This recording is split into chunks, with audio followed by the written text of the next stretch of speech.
Development involves change, and change always happens in a context. When we forget this, we often introduce our reforms or our policies in ways that are less than optimal.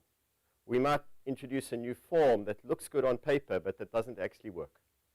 When we take the context into consideration, we introduce policies and reforms that function, even if sometimes they don't look that good. Let me give you an example of the two different realities as I see them in a case of internal audit reform in Malaysia and Burkina Faso. In 1979 in Malaysia, they introduced internal audit in the way that it was suggested by the International Association of Internal Auditors. They introduced a fantastic new law that was perfect on paper. They also came in and introduced a bunch of regulations about how that law was meant to be introduced. And then they made requirements that every single ministry adopt an internal audit unit that hired professional internal auditors. The model on paper was the best in the world at the time. In 2003, they had an evaluation to ask how well it was functioning, and they found that there were some problems. Very few professional internal auditors were hired in the government.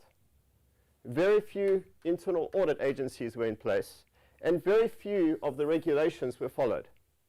The response was to double down and pass a new law.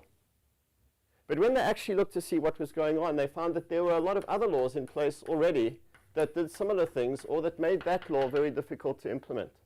There were a bunch of other regulations in place already that made these ones almost impossible to follow. And there were other units and other organizational entities that clashed with the ones that existed and that hired a different set of people. Now, if you're looking at the board and you're saying, wow, this is very, very messy, it should be.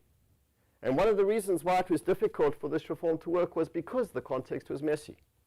Now, in Burkina Faso, in the mid-2000s, the government confronted a messy situation like this. They had a lot of different organizational entities and players providing a bunch of different functions that were similar to internal audit, but they didn't have an internal audit function. But they had gaps in this. And one of the gaps was that they didn't have really good risk monitoring in the government. So they started to say, well, let's fill that gap with people who can provide risk mapping. And when they started to provide the risk mapping, they found many places where they had similar gaps, and they provided those risk maps throughout the government. They started to train people who could do that specific thing, and after a while, they started to formalize what the regulations would look like so that they could do this in a more formal way.